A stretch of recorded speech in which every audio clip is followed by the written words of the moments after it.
It's off exit 10, presented by Capital District Sport and Fitness.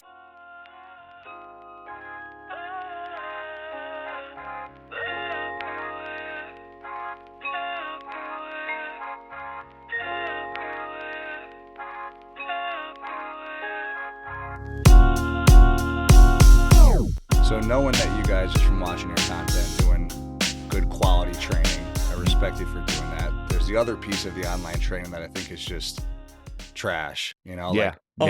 Of course. I've always felt like people, like you should build up, and eventually, like when you're ready to master your crafts, then you should offer online. Now, I know COVID changed all It that. put people in a spot where they probably felt forced to. That's what they Totally had to get do. it, but a lot of people bypassed standing in front of people and training and learning, and they just said, "Oh, I'm an online trainer." Is that part of just a newer generation of trainers who grew up with the internet and grew up with social media? It's TikTok and Instagram trainers, and Yeah. you know, listen, sometimes you see some good stuff on there, but I don't know, I'm conflicted on it. I'm very conflicted because I think all three of us are. it's a great way for people to connect. I think we connected through Matt, but we've DM'd before. But I came up in a time, we all came up in a time where you had to go find somebody that was really doing it. Yep. And you had to go learn from them, or you had to read some blog posts, but that was probably the extent of what was on the internet. Yeah. You have that where that's kind of the old man in me. It's like, you got to go do this shit. Yeah. Right. You got to go in the trenches and you got to learn the trade. Yeah. You can't just post some glute bridges online. The 10,000 hour rule. You got to get Gladwell, that's 10,000 true. hours in. That's a lot of sessions. You learn a lot about people. And then, in my opinion, you graduate to some online stuff. And I'm a capitalist, so I don't hate on anybody for making money, but there's just, I see people that have just bypassed all of it and they're online trainers, and that's their space, and they're pros on there, you know? Yeah. I come at it from that degree, and then it's like, I have a background in science. That's what I studied in school. Right. So you have like what goes into real research, Mhm. you know, and then is that really what somebody's presenting online? The real, you have this like social media science, and dude, in any realm of the world now, your news cycles are quick. Anybody can post anything online. Like, something can be presented well. You don't know what's bullshit and what's real, and you see that heavily in the fitness industry. I don't know how people do it like full time, because like I could never do just online training. Yeah. I could never do it. Like, I like the interaction. Yeah, What about the people that post, I got 3 spots open, who wants them? It's like bullshit. You take 20 people if you could. Yeah, nice try. I got 3 spots open. Yeah, because that's the only 3 spots you had. Like, you don't have anybody. I'm available for 4.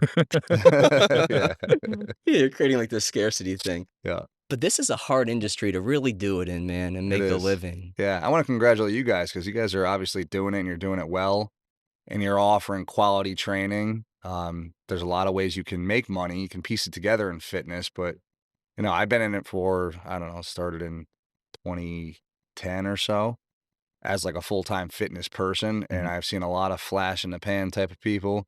They come in hot, and then they're out. Yeah. So it's, how many of us out here are doing it? There's not a ton of us. There's probably a dozen people in our whole area that are making a good living and impacting people and are doing it, creating a reputation that's worth talking about. I appreciate that. And Yeah, same man. to you. It's hard to do. What ingredients are missing that makes somebody just a flash in the pan? They can't put it together and they can't make a career. Because a lot of people come into this quick. You're right. They flash in the pan and then onto. They look like a rock star, and then all of a sudden it's like, what happened?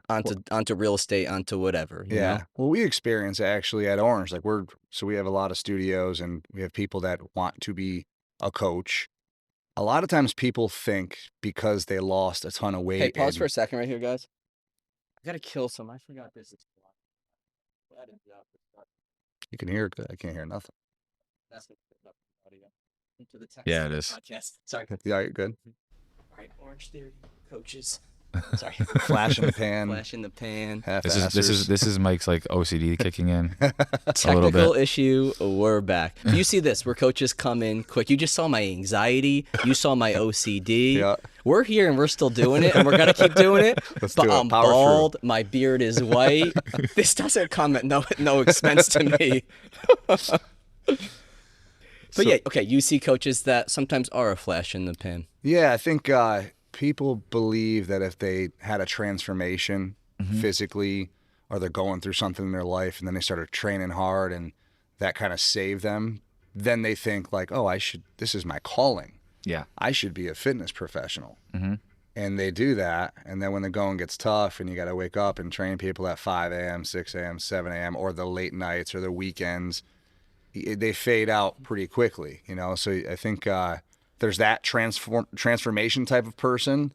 And then on the other side, there's guys that train hard and lift and they get diesel and then they're like, okay, you know, this is for me. So, you know, and that's okay. Everyone's got to go through their own little discovery. Yep. But yeah, ultimately, I think you just have to immerse yourself in training and enjoy it. Like I could talk training all day. I could look at your place and we could pick out all the different equipment and dive into it. I like to talk about that stuff. And sometimes I'll be talking to like fitness people that I meet, not people that work for me, of course, but people I meet and you start talking training. I'm like, these people really they're not that interested in training. I think people also like the notoriety to say I'm a trainer, I'm a coach.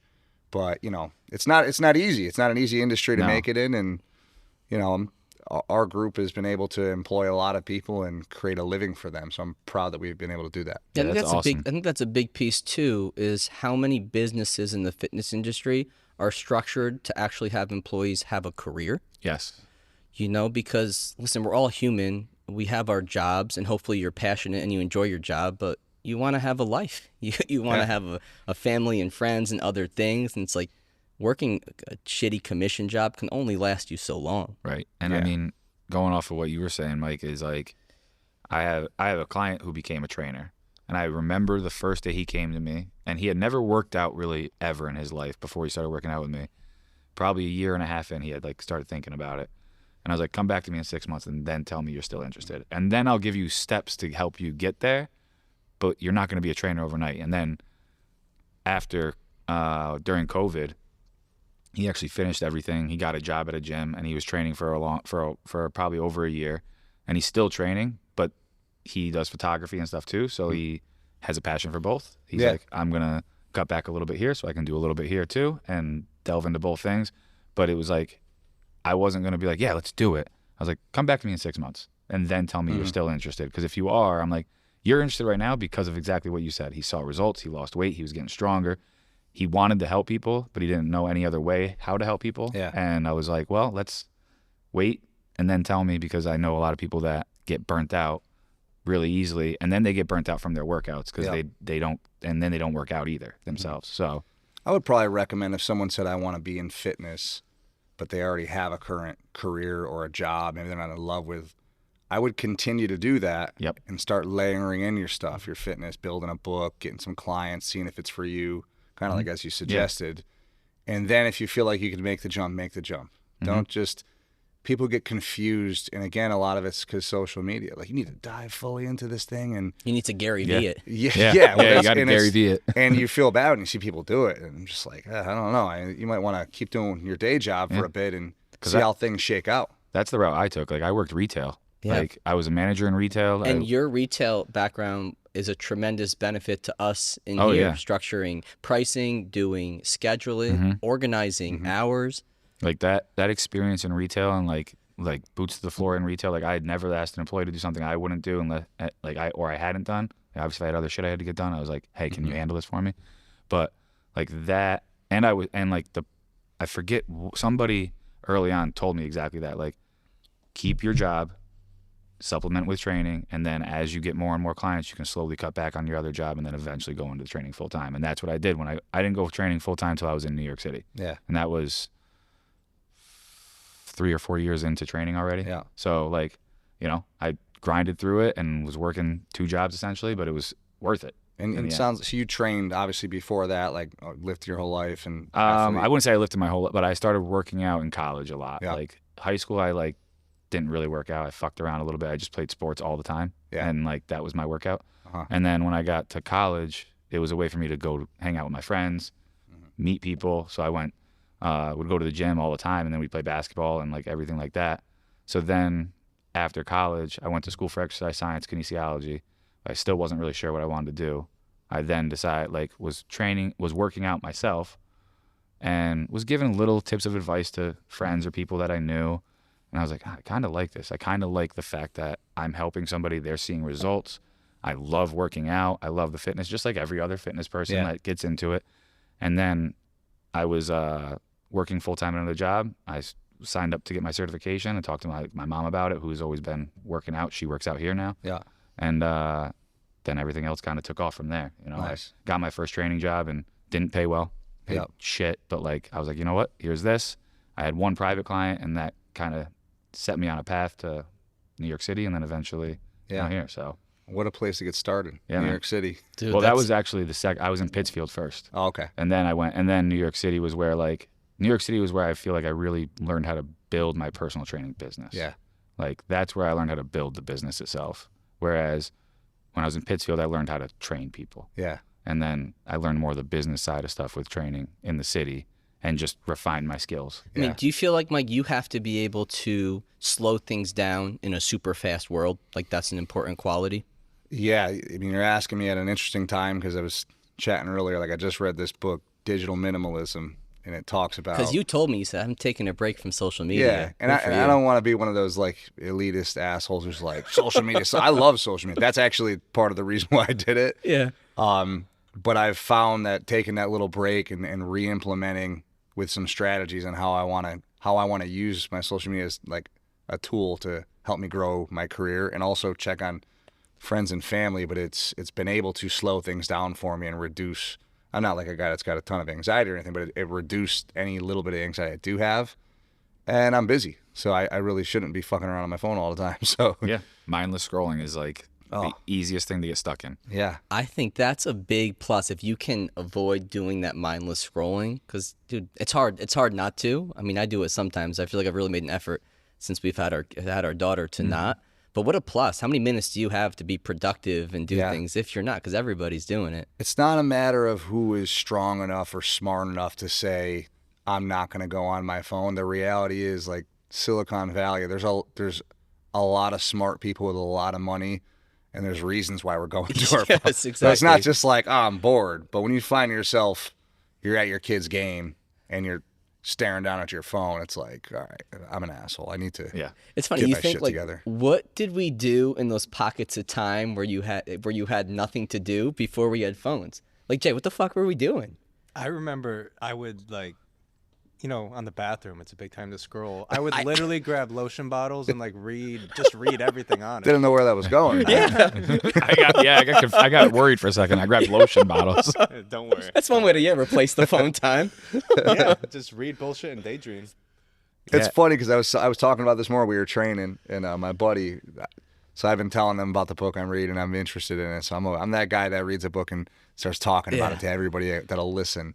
And I was like, think about it. Every time you go to take a seat on the toilet, before you even your ass cheeks hit the toilet, your hands on your phone and you're staring. So listen, when I jumped off social and I actually set some boundaries around texting as well with my work people, and I said, if you got something personally you want to text me about, sure.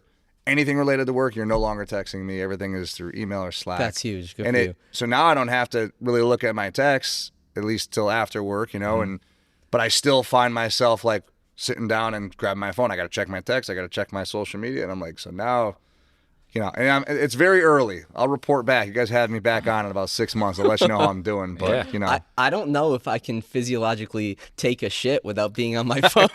It's been so long. I will not lie. There's been times where my phone's been sitting at this desk. I got up to go to the bathroom to take a shit. And you go, wait. And I go, no. 100%.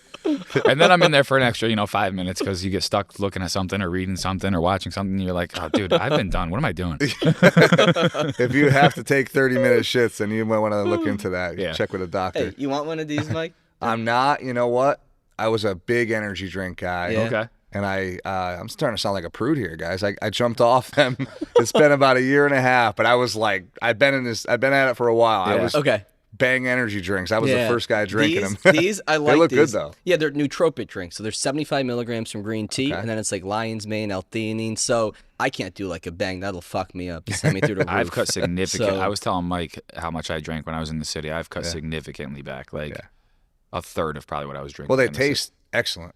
Yeah. So I have to admit, I'm a diet soda queen. So you will catch me drinking some Diet Dr. Pepper.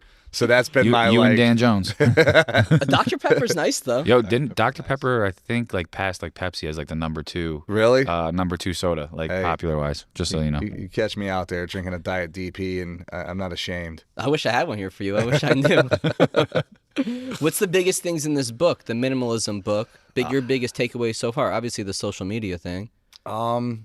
Just like what I had mentioned earlier, I think there's a lot of money invested in us getting on our phone and going back to our phone for everything. And they were talking about Steve Jobs, and he created the iPhone.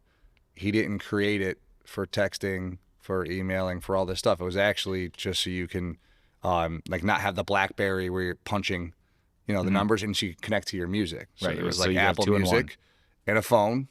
See you later. Yeah. And that was all good. And the thing is, like, I'm working a lot, so I am checking my email on there. There's things I have to do on there, but just the awareness and some accountability. And my wife did it with me as well.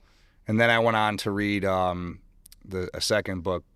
No, it's losing me. I just finished it last night. Slow Productivity. It just talks about slowing things down for certain seasons. And there's sometimes, you guys probably experience it now with all your athletes coming back from college, like, you got to get ready to roll up your sleeves and get to work, probably more so. And it's okay. Sometimes you got to put in those long days, and that there's a season for that. But then there's times where when you get a chance to, scale it back a little bit, you can't just go 110% all year round. Yeah, but I think people who think they're going to have this perfect work-life balance all year round, I think that's so wrong. No. Yeah. No, I don't fall on the side of, like, it's tough for me. So I'm 38, so I could be the guy that is like old school. You need to show me that you're physically working to be working. Yeah. And then there's the other side where there's like a younger generation who maybe don't want to put everything they have into work, and they're looking for, just to punch the clock and get out of work. So I respect both parties, and I meet somewhere in the middle. Yeah. And when you do a good job, people don't ask as many questions. That's what I know. So if it's in sales, if you sell a lot, people aren't harassing you. That cures all things. If you got a full book of clients, you don't have to get on somebody, So I'm kind of like in the middle. Yeah, that's big though, being number of times we've talked about in here when we're talking to clients, whether it's about a membership, whether it's about how a session runs in here, let's be so clear, over-explain everything, make sure they know everything. Yeah.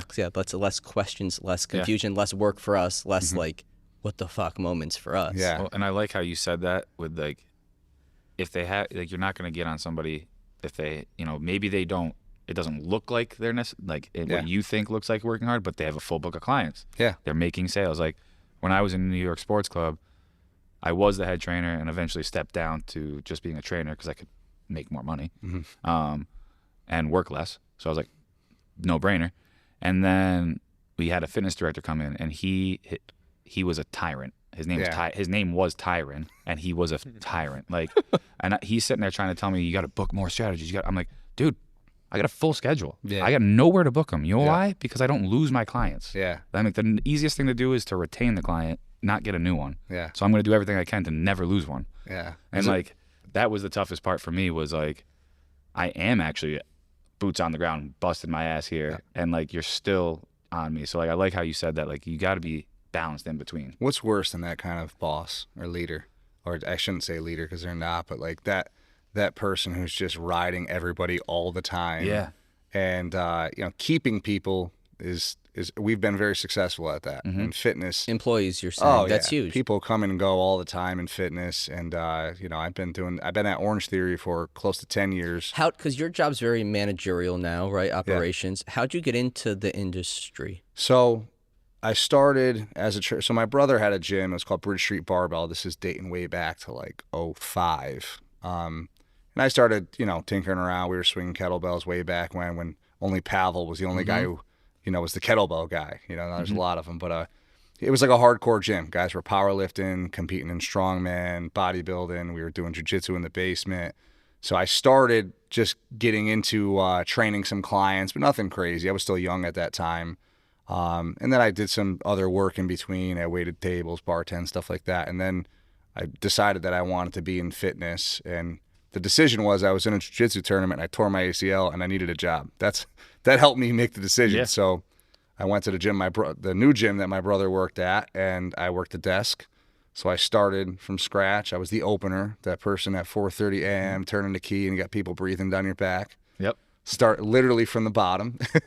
and then I started picking up clients. I did my certs and stuff, and I'm from Amsterdam, so it's there's not a ton of people with the funds to, pay for training. So I wound up getting more involved in group training, and then I had my list of clients that I did one-on-ones with, and essentially became a full-time trainer, but always stayed in the sales and worked the desk. And from there became like a general manager of the whole gym. And then that's when I made a decision to go to Orange Theory. Yeah, that's a big piece. I think guys who want to go out on their own is you can be a rock star trainer, but if you don't understand the operations, the sales, setting up systems to make somewhere operate, it's going to be tough for you. Yeah. Mm-hmm. And you could still be a trainer. You don't have to own your own place. I think that's the biggest mistake people make. Mm-hmm. They think that this is the pinnacle of what you want to do. But yeah, I think if I sat down with a kid and he said, I want to open up a place like you, I'd say, okay, great. Like, are you a competent trainer? Have you built a book of clients? Do you enjoy this? And then, hey, do you want to deal with all of this other stuff? Yeah. Right. Do you want to deal with employees, with payroll, with insurance, with every email communication you're going to get? Do you want to deal with this whole back end list of things that is going to one day take up more time probably than you coaching people? Too many people think that that's the top of the mountain to have Mike Altieri Fitness or like my own place. It is for some people who are capable and they have the business acumen and they want to lead other trainers or they want to have their own gym, but it's just you could make a living in fitness without taking on that risk. And, I've taken that risk, so I'm here, and I wouldn't do it any other way. But I just think that we're still in a new industry, guys. Like, it's not. Of course. How long have people been making a living in fitness? 20, 30 years? Maybe. Think about when it got popularized was probably Arnold in the 70s. Yeah. Is when actually lifting weights became popular in this country. So that's brand new. Right. And then that trickled down to gyms being in high schools in 80s, 90s, very new. Can you name a trainer that's older than you that like you remember from your childhood? A trainer? No. No, because there was none. No, that's what I mean. So that's how new we are. Yeah. Yes, of course. Yeah, and then I'm thinking like who did like our type of business model first? Probably a Mike Boyle in the late 90s, I would say. DeFranco, Parisi, maybe. DeFranco's a good example, actually, because he had a small. He's actually the little one. I was training like, there is somebody, and like DeFranco is who I was thinking of. Yeah. So he started with a small spot, and then there was a moment, I don't know if you remember, where he teamed up with Rogan, and he was like one of the original guys who was starting. I don't know, it wasn't on it, but they built a really big gym. It was in like Texas, and within about 8 months, he pulled the plug and went back to Jersey and just got back to the basics. So that's another example of like more is not always better. Right. Sometimes people open a location in fitness and they think, okay, here I am, I'm doing well, now I should open another. Like that's not always the case either. Right. So I think that's good to talk about. Or even scaling within a place. You could have this profit margin with 2 trainers at 1,500 square feet and you're killing. You have not much stress, you're making good income, life's good. Do you need to scale it up? I mean, if your life's good, there may be no need to. Yeah. It's why add a stress if things are going well, you're making money, and you're continuing to see new people come in the door? Why add a stress that you don't need to have? Yeah. I'm going to tell you. But if you want to, and you're passionate about it, and you really want to get after it and do it, then go do it. But like, understand that, like you said, sometimes less is more, because now you maxed out what you have, and now you go, okay, I need more space. Yep. That's a better way to go about it than like, okay, let me get more space and try to fill it. Yeah. It's an interesting conversation for me to start, considering I have 18 locations that I operate. I think I put in our initial like Word doc 8, and you were like 18. I was like, I hated to have to send that correction. I don't want to try to big time you or anything. You're not big time me. I'm just like, oh my god, that's incredible. So, yeah, this we can kind of go this route because obviously we came in here, started our own entity, our own thing. You went into Orange Theory, which franchises. When did you buy your first franchise, your first location? So I started as like a pre-sale manager at the very first one here in Niskayuna. That's when I decided I left the gym I was at. We did really great things there. I had a crew of guys. All of us went down to Boyles, did certifications. We'd go to his winter clinics and we'd follow DeFranco and all these guys. And we had a really awesome training program in Amsterdam. And I remember chatting with my father, and he was like, are you going to be able to continue to do this? Like, there's only so much. It just wasn't the community for what I was trying to do. So I made a decision to just ditch training and go into just management. And it was an interesting point in my career because I'm thinking, okay, I'm a good trainer. I was managing a gym, but it was local community gym. It wasn't, a couple thousand members. But I didn't know that I was a good manager or leader. I just knew I was a good trainer and knew a lot of people. So I tested my mettle at the first location. We built it up. We did a really good job. And then we opened our second one in Albany. And then we added in a third. And at that point, that's when I started to become a partner in our other locations that we built or acquired. So you were running those 3 at first? Yeah, so I did an exceptional job, I like to think, and was offered that opportunity. So I teamed up with my now partners, and from there, in the past 9 years, we've added studios, acquired studios, added studios, acquired studios, and just like that. I mean, not just like that. There's a lot of stories within those Right. 10 years. But in your head, like with where you were and like now having like 18 of them, it feels like it was like that. Yeah. Like it feels like you just went to Orange Theory probably like not too long ago. I mean, when we're talking about training, I feel like that was just yesterday. Yeah. So, Yeah, and I think sometimes as a young, like this is a male-dominated field. It's a younger male, so you deal with a lot of egos. I feel like you have those out-of-college kids that may be into strength and conditioning or like functional type of training. They sometimes will shit on these boot camp style gyms, right? Yeah. And then as you grow older, you go, everybody's just helping everybody. We want people to be more confident, be more fit, enjoy working out, be happier. We're all doing the same thing. And also, a place like Orange Theory has scaled incredibly. Yeah. And you can't tell me you don't want to be able to scale your services, whatever you're doing, that makes for a better life and more money. If you're and helping capable more people. and you have the bandwidth, I feel like we grew because we actually held on to some really good people that worked with us. And it's like, hey, if we don't continue to grow, we might lose people. Right. And for me, that's what it's always been about. Of course, I like to make money, and that's a big part of the process too. But it's like, okay, if we don't add another studio in Saratoga, I got 2-3 people that like, it's time to get them moving and grow them. And that's been my mind state throughout the whole thing. And because we've been able to grow, we've kept people around for a long time. I've had people that have been with me for 8-9 years. It's incredible. And In that's hard. fitness, that's not. I tell people that, listen, this isn't the days of where people go to GE and work for 40 years. Right. Our industry is like people stick around for 16 months, 24 months, and then guess what they do? They want to open their own spot, or they bounce around, and eventually they're selling life insurance somewhere. Yes, that speaks a lot to what you guys do, and I suppose to how you've been able to scale and grow around here is that you're investing in people. When I'm talking to some gym owners, hey, what are you thinking about? What are your next steps? What's this? Well, I want to get this piece of equipment or that piece of equipment or get more space or get this fancy thing. I go, you should be investing in people. Yeah. In people. Absolutely. Think about, you could spend, $40,000 in equipment, but I could put $40,000 towards payroll for some quality person. I think that's going to help us grow a lot more. Yeah, I think much of the credit goes to my partners. They're not from fitness, but they have just tremendous business acumen, and they understand that piece of it. And without them, we wouldn't be able to do this. And I think without me, we wouldn't be able to do this. We just really make a really good match.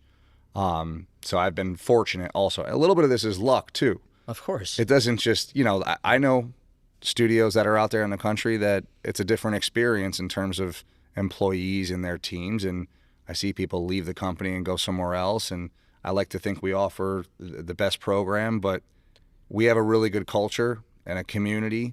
And then we also offer a great workout. So it's layered. What are the biggest things that you see right away in like a young kid or an employee where you go, okay, they got it? I think people that can take feedback well and, playing sports, I think that builds a foundation for people to receive feedback. When you're trying to coach somebody up and they just don't take it well, you just know right away, like this isn't going to work out, So that's a piece of it. How they communicate, how they are socially. I think that a lot more emphasis needs to be put on that. If you're looking to hire people in fitness, is like if they can know everything about training, but if they can't engage with people, they're talking to somebody for an hour. Or in our case, they're talking on a microphone. Yeah. So sometimes you throw a microphone on somebody and, you don't know what the hell's going to come out, you know? So we really got to vet people. We can't just throw it on anybody. But I think just interviewing, we make them take a bunch of workouts before they get into it. And we've just established relationships with all of our teammates. I make a lot of phone calls. I feel like I've met nearly every single person in our company. We have 230 people.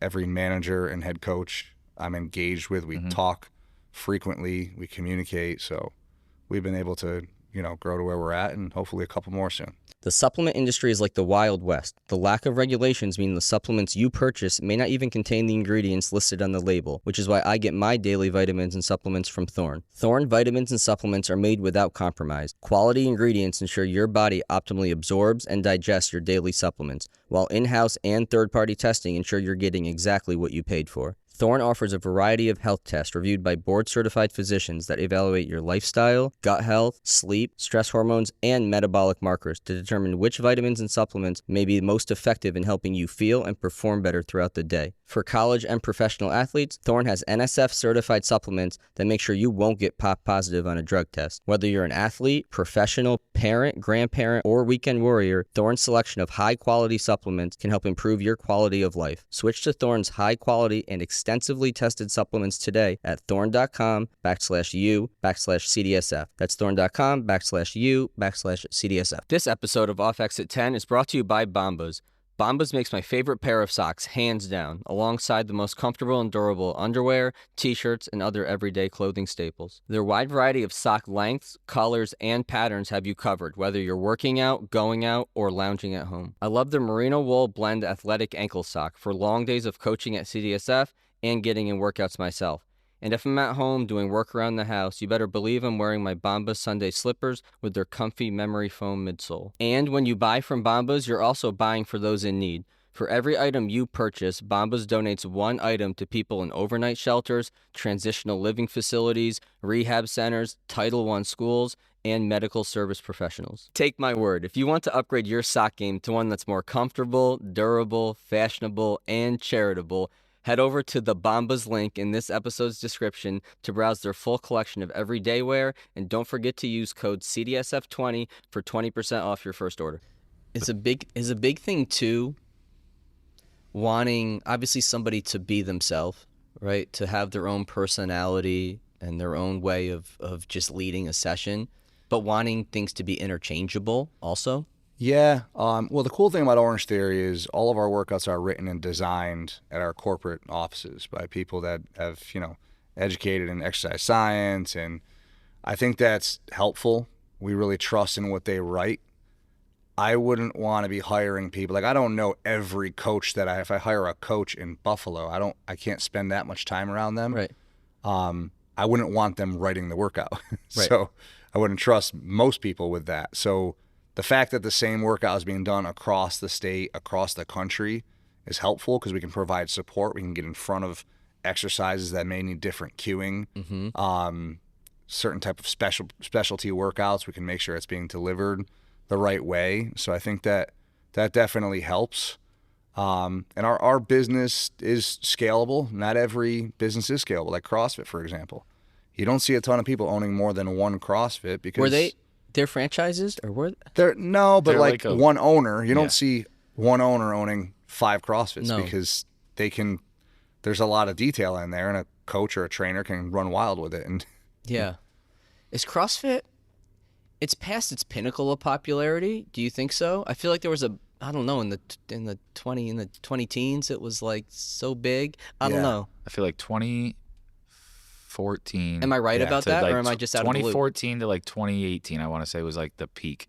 Because I did CrossFit, and like I felt like everybody was talking about it though. Like not just people at CrossFit, everybody was. I think that I was like the guy who would hate on CrossFit years ago. I'm not When I hating was on it. I'm just saying, is it past its... No, you are. No, I'm Okay. kidding. Fuck No, it, I no, am, man. I know I have a lot of friends that train, and I have a ton of respect for them. And back in the day, I was one of those guys who were like, CrossFit, people get hurt. It's not, I didn't really dig it. But over the years, I've kind of evolved, and I'm like, you know what? CrossFit kind of boomed our industry. Yeah. They made us popular. But I think at this point, it's a good workout for people, but I think they graduate to other programs. Like you see a lot of CrossFitters going into powerlifting, some going to strongman, some Olympic lifting, of course. So there's a lot of that. And then the Gen Pop people, I think, float to other programs and bounce around. But that's mostly all Gen Pop. People try different stuff. The workout that you feel good doing and you're going to do consistently for a long time is the best one. Is the best workout. Of course. That's the bottom line. And like, I think the other thing with CrossFit that I don't know if this is true or not, but I think people are starting to recognize like CrossFit itself is an actual sport. Like the people on TV that are competing, like you're not going to be able to do the shit that they do. Like they are professional athletes legitimately. They're also not doing the same workout that you're doing. No. They're training powerlifting. Yeah. They're training Olympic lifting. Like they're doing it, they're segmenting it basically. Like, and I remember listening to like Rich Froning talk about like his conditioning, and like he did his toughest conditioning the last 2 months up to the competition, so he'd be in his peak shape. And it's like they are following periodization. They're following these things, whereas you go into a CrossFit gym, you're just going in for the workout. And I think people are noticing like, okay, it is an actual sport. And then coaches in CrossFit gyms, like coaches that I know that are in there, are changing how they're structuring the workout. Yeah, I think that's been much better. Beginner level things, foundational things. It's good for your foundation, I would say. I mean, if somebody goes there, they learn how to do, Olympic cleans or power cleans. They learn how to press overhead. I mean, I guess the problem is when you're dealing with a barbell, I have coaches that I train with, and I don't like, you shouldn't press overhead. Okay, so with I know you don't do the programming, but operating Orange Theories and probably seeing the program and you bringing it down to the coaches, they can execute it. In a group setting, you want to minimize the risk of injury with your programming, so your exercise selection becomes really important. Yeah, it does, and I think with our workout, it's a combination of endurance by way of treadmills, whether you're power walking on an incline, you're jogging, or you're a runner. You're going to get anywhere from... I'd be power walking. We actually have a strider and a bike. My knee's a little banged up because I train like an asshole at times on my own. So I've been on the strider, but you're going to get your conditioning and your cardio in during that point of the workout. So when you go to the strength stations, you can focus on strength. You're not chasing your tail. And then we go on to the rowers and you mix in some power, and that's clean, effective training. But I think with a lot of group fitness platforms, they're getting 30, 40 people in a room, and they're trying to accomplish two things by way of the same workout. They're trying to get cardio and they're trying to get strength at the same time in 45 minutes. And we know when you're under fatigue with some load, your chances of getting hurt is going to increase. Correct. So with our program, if you're on a treadmill, you're following your specific heart rate. So if you're a power walker and I'm a jogger, I can train to my level of heart rate because it's customized to me. I'm wearing a band, everything's right on there, and you're training at your level. So you look at our room, and we truly are for most people. I'm not gonna say everybody. I know people like to say that, but my mother shouldn't do it. She's in her 70s and she's never exercised, so I'm not gonna just shove her into a class. But when you look around our room, you see a good mix of all levels of fitness. Truly do. How are you guys using the monitor? So it's just tracking during a workout. It's helping people make decisions in terms of how they're going to do things. So we actually, when they're on the treadmill, we coach them through heart rate zones. So the goal is to have them spend anywhere from like 25 to 35 minutes in the green zone. So it's like a 71 to 83% of your max heart rate. Okay. Right. And then we have the orange zone, which puts you into EPOC. Right. So we want to spend 12 or more minutes at 84% or higher. We're not trying to coach you to be at 99%. And if you do that throughout the hour, based off science, you should burn calories after you leave the workout. So that's the idea. Now, do we have people that think that they should spend 60 minutes of their workout in the highest heart rate zones? Yes. I go in there and I'm able to watch my heart rate the whole time. I'm able to recover when the coach tells me, all right, we're going to pull it back to what we call a base pace. And I'm fascinated by that. And that's what always attracted me to it. And otherwise, I don't love to do cardio. So it makes the time go, and it's efficient and effective endurance training and heart rate-based interval training. Yeah, some people just want to bury themselves. They just want to die. People want to take out their shit in their world and come in. And which is okay, right? Masochist, right? Like, no, it is. Listen, there's worse things to do out there. But it's like, how sustainable is that? No. Injuries will teach you a lot about training, too. Oh, yeah. So. What's your personal kind of cycle with training? Like how did you first what did you first start doing? How have your workouts changed over the years? So I've been training I mean, I don't know when you guys started, but I was in the 7th grade, and I was like that dude who just always led the group in training for football. And That was me. I just wanted to listen to Lil Wayne and like wear a wife beater. absolutely, That was that's it. right. Feel good Mike about was it. always in the Chatham weight room. Like, Yeah, I feel like I'd that's walk by great. that weight room like 6 different times during the day, and I'm like, does he ever fucking leave? Does Yeah. he go to class? Like, Right. what's going on right now? So I started, just playing high school football and stuff, and we followed. I remember the Nebraska football program. Sam we hates when I followed. wear my wife beater at home. Is it not okay to wear one? It is, right? It's fine. I mean, I don't think it looks You're the good. last of a dying breed. There's not a ton of people. Yeah, You I mean, and it's my son, totally- who's 8. Must be the Italian. Yeah, right. Yeah, mid-century Italian man. Yeah, okay, I'm holding on then. But I went through, like, the natural progression was, like, you do your, like, bodybuilding style lifts, like chest and tries, back and buys. Yep. And then we did the Nebraska strength training program and power cleans, pressing, and squat and deadlift and all that stuff. And eventually, when I started working out with my brother and he had, like, this hardcore style gym, I started getting involved in strongman. So that's where I competed for a bit. I've done probably a dozen competitions, and that was a lot of fun. So I did that for a while. Today, I do Orange Theory 2-3 days a week. It depends on my travel schedule. And then I train with a bunch of guys in my garage. I'd love to have you guys sometime. Would love to. Hell yeah. And we just put on whatever tunes we're into, and we train hard. So I got Echo Bike, I got skier, I got squat rack, a bunch of kettlebells, all that I stuff. love So, using kettlebells. yeah, I love kettlebells. I spent a lot of time. I competed in kettlebell sport for a bit. yeah. Yeah, Doing what? Strong it first sucked. stuff? No, it was IKFF, the International Kettlebell Fitness Federation. These Okay. alphabet soup of Yeah. kettlebell Which certs. You're doing what? Yeah. Like, what is it? It's the opposite style of what you know about kettlebell training. Their thing is like they want to build capacity. Because I think about like the hard it a lot- style, the Pavel. And that's the effective way to train. Is it a lot of like flow stuff? Is that what it was? No. Oh, the flow stuff drives me kind of We crazy. could dive into Yeah, that if you're come ready. on. Let's not dive into that. Let me get it, because I could go on and on. But when I started training kettlebells, I was Pavel. I would watch all of his videos, enter the kettlebell and all that, and I went through that phase for a while. And I got into kettlebell sport because I just wanted to compete and do something different. And I wanted to pay for a certification in kettlebells because I was using them so much. I'm like, well, I'm not going to go pay. At that time, it was RKC. Yeah, and then it became strong first. I'm not yeah. going to spend $1,000 here when I know how to snatch a bell. I know how to get up, do a Turkish get up. The RKC or the strong first, you have to pass a physical thing to Yeah. get the Yeah. cert, or you used to, and it was crazy. There's Yeah. like there's like it's Look like, it up, Paul, what it it's- was. It's pretty wild because I've looked it up before. Yeah. So for yours, what'd you have to do then? So anyhow, I go to this one because I'm like, all right, this is something different. I've never done this before. You didn't have to take your shirt off and flow with the No, kettlebell. it wasn't flow at all. It was like just the opposite style of breathing, keeping your heart rate down so you can move X amount of ton of weight over the course of 60 minutes or so. But my final test was like, I want to say it was 2 24-kilo bells for like 36 jerks, rate 2, like a single arm snatch for another 30-something snatches per hand. So it was hard That's as a hell, lot. with a 24-kilo bell. And then I went back into the level 2 just because I was already down that bunny hole. And me and my wife drove up to New Hampshire. We did a kettlebell sport tournament or whatever, a competition. And I always remember because I wore a jiu-jitsu rash guard.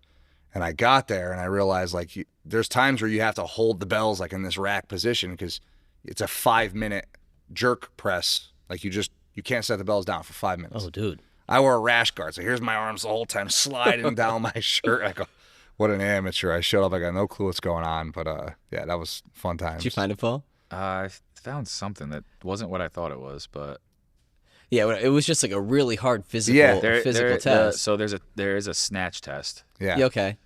What is it? It's based off of your body weight and your age. So like for me, for instance, I'd be in the.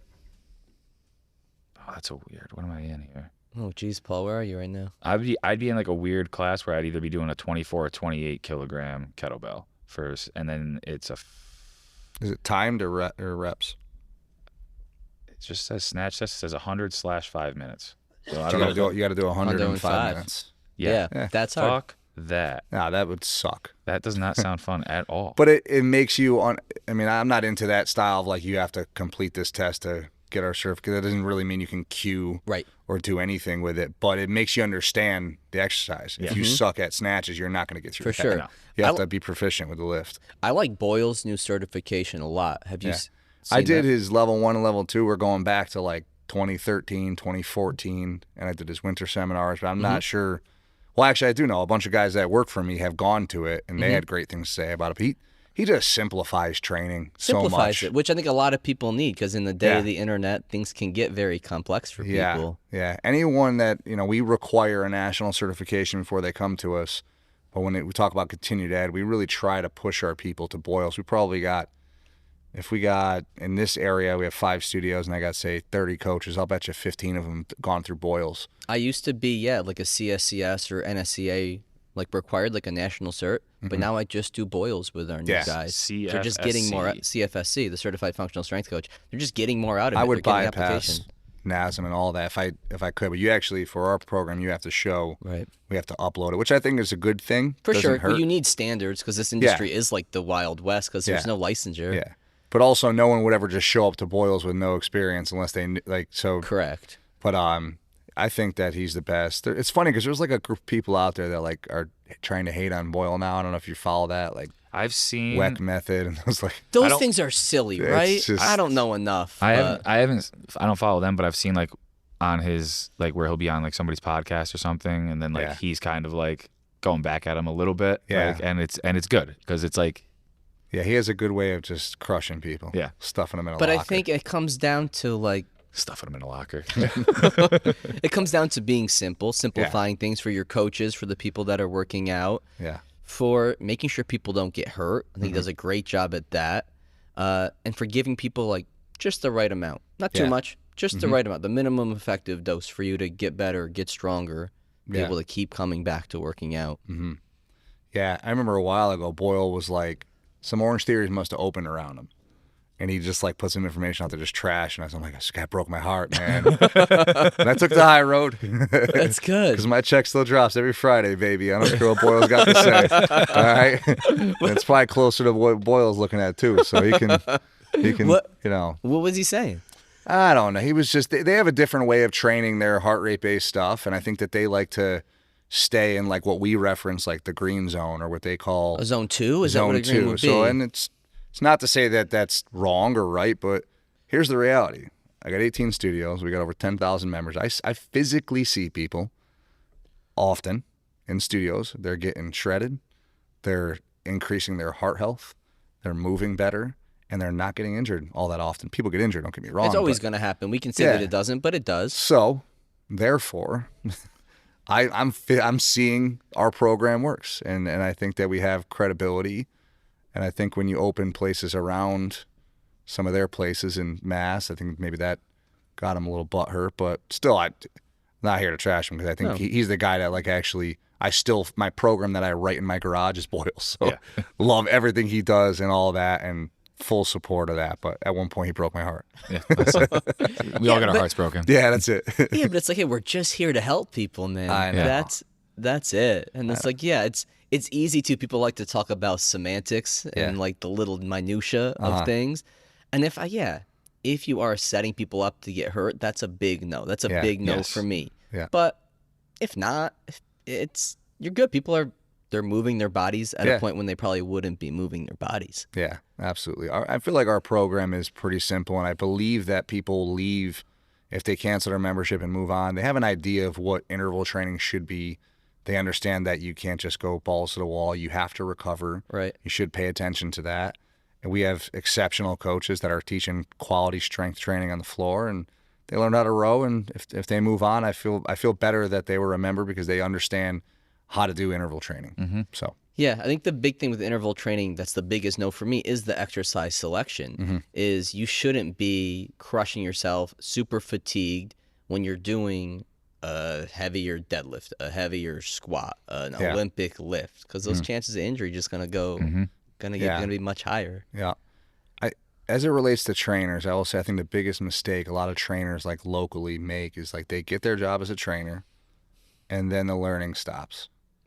And I don't see these guys like That's in a the good gym. point. I don't see them I don't see him at Boyles. Are those days, because I miss the seminar days, like you said, when I got out of, because there was no giant social media presence, so you had to physically go to people to learn. Yeah. So you have to go to seminars, right? Perform better. Perform better. Yeah. Oh my God, yeah. I used to love going. Fantastic. I'll never get why people don't want to do that stuff. That's what drives me crazy great about fitness networking. people. Hey, I remember I was a senior in college. I went, and you see Boyle, Martin Rooney, Todd Durkin, Cosgrove. I went to Cressy, that exact. We must have been at the same one 'cause in I went- Boston, right? Yeah, Yeah, I went to was that there. exact At one. It was Reggie awesome. Reggie Lewis Center, maybe. Yeah, Mm-hmm. But it's like, when else can you see all these people together and learn from guys that are really doing it? yeah. I tell our coaches, and I guess my position, I'm a franchise partner, but I'm director of operations. So I'm kind of just doing a little bit of everything. But my background is in training, and I'm really passionate about training. So sometimes new people are probably like, what is this guy talking about? You know, I may appear to be like a pencil pusher of some type, but my background is in training. But I tell them, like, when you get this job and you got your certification, it's like you open up a door to a long hallway, and then there's 1,000 other doors of different things you should be learning. We don't do kettlebells at Orange Theory Fitness. You should be proficient with a kettlebell. We don't deadlift with a barbell. You should know how to deadlift with a barbell, or a trap bar would be the right answer, right? But, you know, like, you should be interested in training. And I see our competitors, we're more boutique. You guys are doing something different here with athletes, and I'm sure you have Gen Pop clients. But I would call us both like training style gyms. Yeah. And then you have like your bigger commercial gym that I think is just a whole nother beast. Yeah. I feel like what's scalable in our industry, let's just remove the commercial gym from it. I feel like you have like larger group training, which I guess would be you. How many in a class? Typically like 24 to 26, but you can have more if you expand it. Larger group. I feel like you have your one-on-one personal training where if you're in the right market and people will pay, you can scale that. Yeah. Then you have like the semi-private model like we have, smaller group, more customization in the programming, like all scalable. I think people try to blend things sometimes. Yeah. Do you see that? Yeah, as we talked about earlier, it's like they're trying to accomplish 5 different things at once. And you got people, you know, even if it's a good exercise, a goblet squat, but they're trying to buzz through 10 reps because they got to get to their burpees, and then they got to get to this and that. It's just like, if I watch your program, like if I'm on Instagram and I'm looking at a video and I can't figure out what the fuck is going on, it's a problem. Yeah. Or I'm even saying trying to blend a business model. Like when we first opened, right, we tried to do the group class thing, didn't hit, pulled the plug. Yeah. Now we're just a semi-private. Yeah. Like just master one thing and be so good at one thing. And that was something when I first started as a trainer, was like they were like, find your niche. Like find what you can like double down on, and you can just put all your eggs in and then slowly like add little pieces in. And that's what helped me, was like, okay, stick with what I know right now. Yeah. Learn more on the way, and then slowly implement that along the way. And like, I have a friend who right now who's got certified as a trainer. I've been trying to get him to certify for like 10 fucking years, I feel like. And he originally wanted to go do his own thing. Yeah. And I was like, go to a commercial gym first. You're going to learn from other trainers. You're going to have a revolving door of clients. Yeah. And you're going to get so much better experience there. And then if you decide, and I was like, you're not going to have to work your ass to the bone trying to just get one client. Yeah. Like, you're going to set yourselves up for success, learn the business, and then if you decide you want to go out on your own and do it subcontracting or own your own place, then you do that. There's nothing worse than you'll see a place like your guys' place, right? You guys don't offer like boxing or anything like that, do you? Before I say this? No, go say it. They'll be running group fitness, and then it's like, we're doing kickboxing Tuesdays and Thursdays, 6:30. It's like, what the fuck? First of all, have you ever kickboxed? No, probably not. And why? Why are you trying to mix all this random shit? And that's what happens. They start offering 5 different styles of training, and those, either the program fades and dies, or they're just kind of a laughing stock. And you don't. So yeah, we'll just talk business now. You don't want to confuse the customer. I was just going to say either. that. It's going to confuse the customer. They got to know what you are, what they're going to get, what your product is. Yeah, you should be really, really good at your thing, and that's what you do. I mean, we don't sell protein shakes. We literally have waters, some Gatorades, and we will sell you retail if you ask us. I always joke about that. We should sell retail, but we don't do a great job. We just focus on our workout, and we focus on our members and our community. And there's no nutrition. There's nothing else surrounding it, and I think it just makes it easier for us to deliver the best possible experience. And I think that model works for us, and I haven't met somebody who's offering 9 different things in their gym that's been successful. Correct. Well, and like with you too, it's like if you're not you're offering this great service.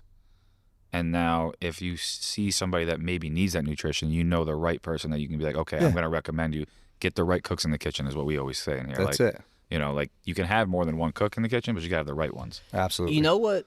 I think we were off the air, right? And we were just talking about how crazy youth sports is. Yes. Yeah, we were off air.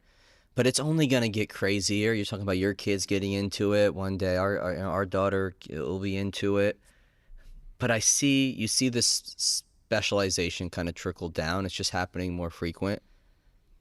And then you start to see gyms that are now specializing in a sport training for one specific sport for kids. So now it's starting to shift into our sector.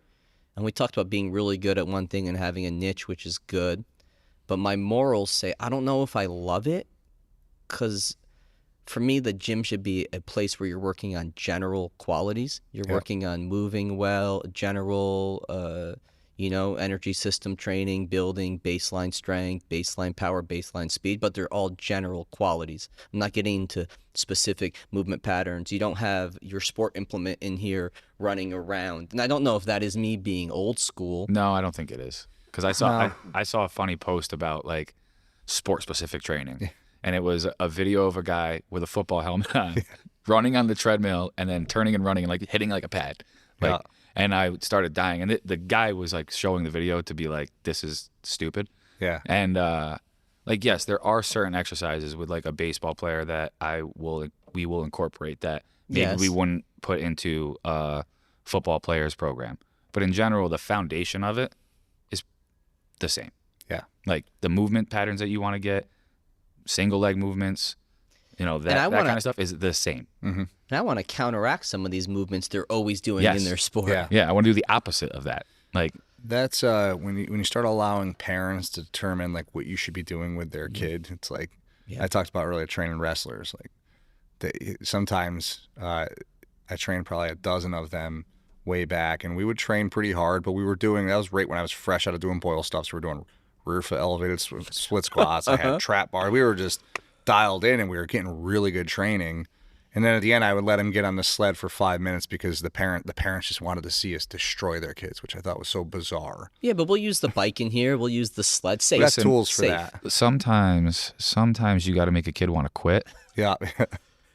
And to give them just a reality check. But like for the most part, you don't have to. But not throughout the whole workout. Like, no. How can you get strong? But at the end with some sprints, maybe you go, hey.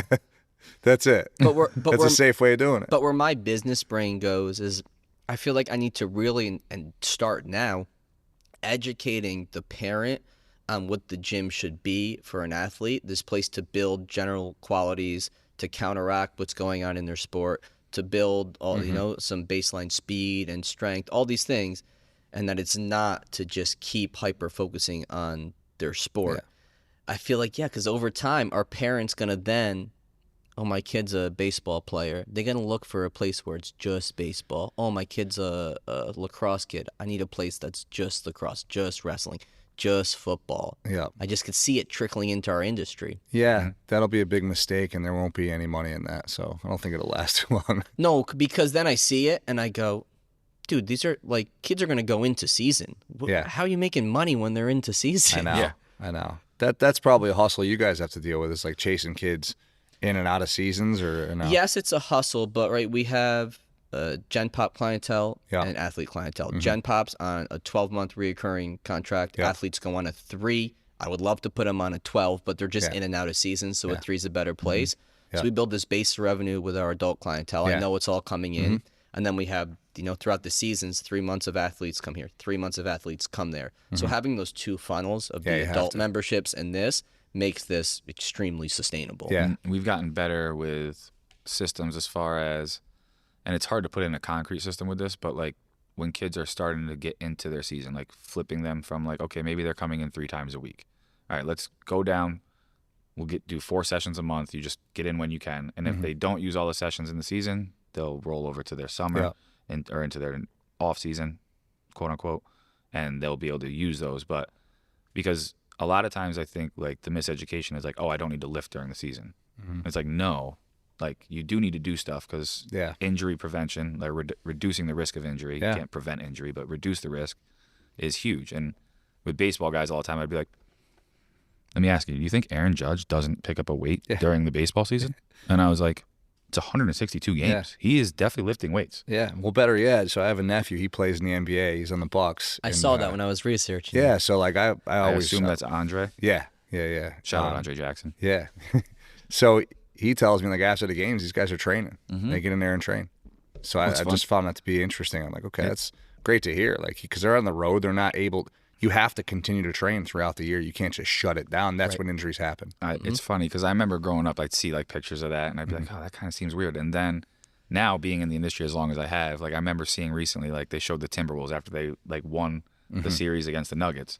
We're in the gym lifting, and everybody was making a big deal about it. And I was like, I did it all year. I'm like, that's the smart thing to do.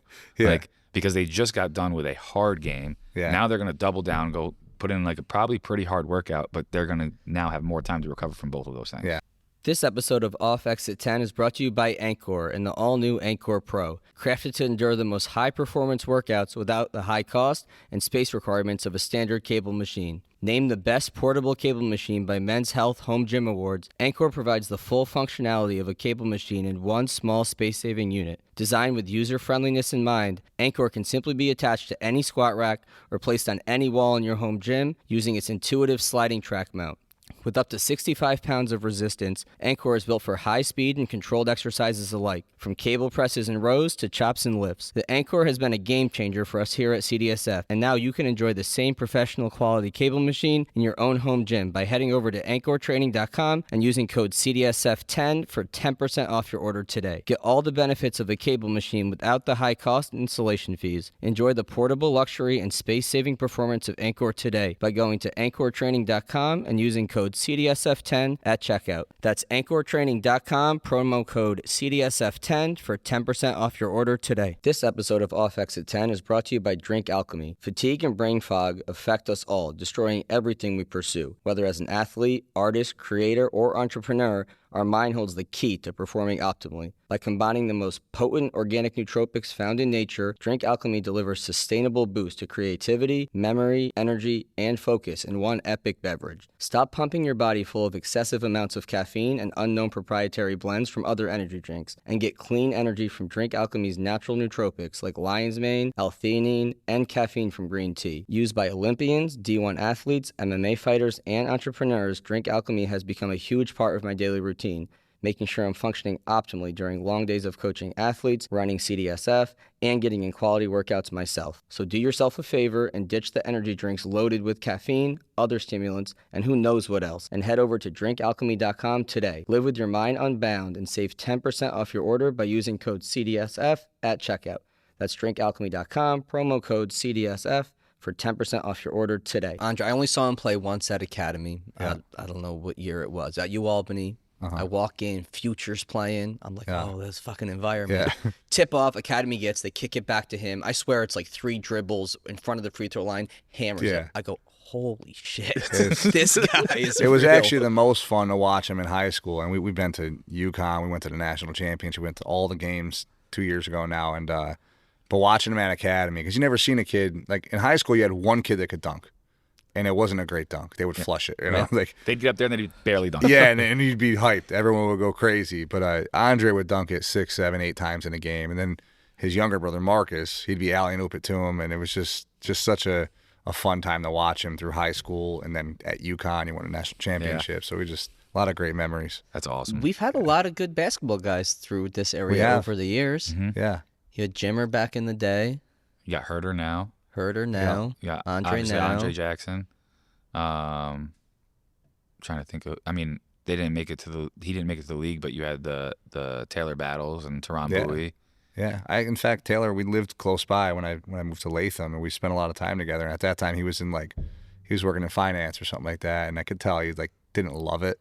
We would chat, we became buddies, and then all of a sudden he was like, "Just got a job, and I'm going to Penn State." And he went back to Penn State for a bit, and then now he's at Northwestern. And is he coaching? Yeah, he's coaching. His brother was a star this year. They played great, and I knew because he has another brother, right? Like that's he's got a few. He's Yeah. got 4 or 5 brothers, but great guy. And now he's on the bench at Northwestern, and his brother just came off a great year. I don't know if he's going in the draft or not, but good peoples. But yeah, at Penn State he was a legend. Yeah, he's the He's career leading score he's or career leading something score or for another. Penn State, and he's like in the top for all the Big Ten. Yeah.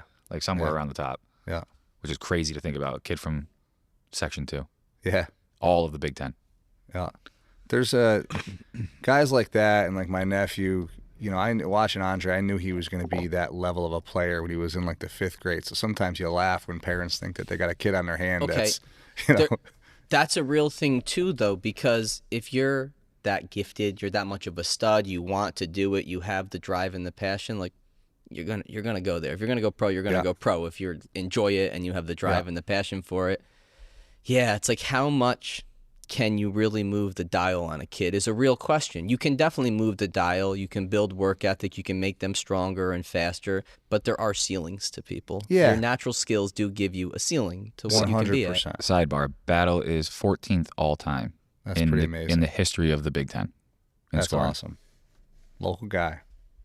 Yeah, but that's real in terms of parents that think their kid's going to be this stud. And I think I've said on here before, I'll take a kid who is on the kid who's on the cusp of making his high school team, or maybe on the cusp of making a D3 team or walking on to a D2 or D1. You could really move the dial. Yeah. You can push them hard. You can get them that much better where now they make the team.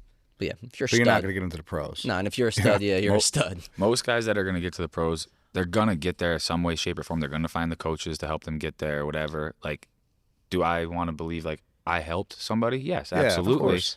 But, like, regardless, they would have, if it wasn't me, they were going to find somebody else. Yeah. I think the biggest way you can help somebody like that who's so gifted and skilled is teach them more about their body, how their body moves, And how they life. need to recover, life, work ethic, and how to just approach training properly so that you can maybe mitigate some injuries during their career. Because I think when you see the athletes, like, again, like, you'll see these great athletes that you expect to be great pros, and then they're not. Yeah. And I think that can come down to, like, who were their coaches leading up to that, Yeah. and what were they like? How were they preparing them to become a professional eventually, Yeah. and everything? And that's where, like, with the NIL and everything, and the guy, you know, with football with Caleb Williams, people weren't afraid because he's been a pro football player since he was a freshman in college. Yeah. He's been preparing to be the number 1 pick since he was a freshman in high school. Yeah. So, like, the people he had around him Uh-huh. helped him on that side. Now, he may not be everybody's cup of tea, but, like, No. he's probably going to be successful, and he's probably not going to make a lot of monetary mistakes that a lot of other guys did. I like what he's doing. And Yeah. I'm not like, I'm an old head, but at the I same love time, Caleb like Williams. when he comes through and he's got like his fingernails painted, I just love to see like the old people just rattle their Yeah. cage. And they don't understand it, Yeah. and they'll like that they don't understand it. I love that he had, what was it, You know. Fuck Utah on his fingers for the Did one he? game. I think, like, one of the games that he painted Fuck Utah on his fingernails, and I was like, that's cool. It's great. I like to see that. So Yeah, old heads always be mad at stuff, right? Change music, Yeah. changing and how people dress. Yeah, always. Are we gonna be that one day? I try to really focus on not being one of those people who's just not accepting of others. Yes, and just, that's good. This is whenever somebody says, "Well, this is the way I've always done it," that'll drive me fucking nuts. I think if People you say- have that principle, that value of just accepting others, that's true. It's Yeah. gonna be a lot harder to be that old grumpy guy. There's times where kids will come in here with slang. I'm like, that's just stupid. Like, Oh, yeah, of course. I'll take some of it, but, like, sometimes I'm like, I know stuff that I said was stupid, and I know that's stupid. I know. Yeah, are people who get so rigid in their views that Yeah. everybody else is wrong.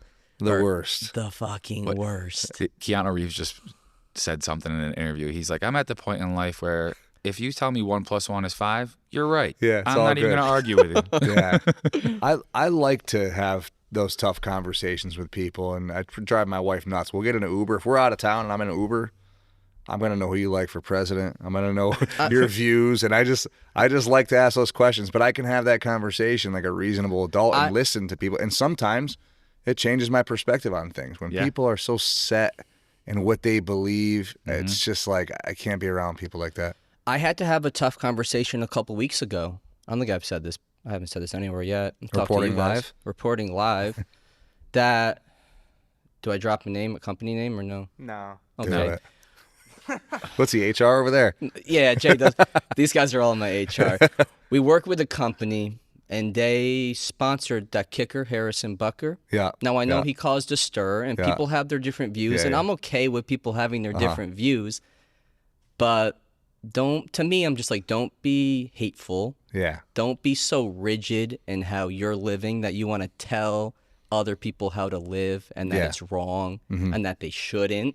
And it drove me crazy. And we had our daughter through IVF, and he brought IVF into it. Yeah. And I'm just like, this guy is just ignorant, Yeah. is rigid in his thoughts, is not accepting of others. And I get it. You know, people who Yeah. are more religious and have those views, that's okay. But I had to have a hard talk with this company Yeah. that, hey, what is your stance on this? You know, I'm promoting you through my business. And if you're going to, you know, promote him, I don't agree with all these things, and that's Yeah. okay.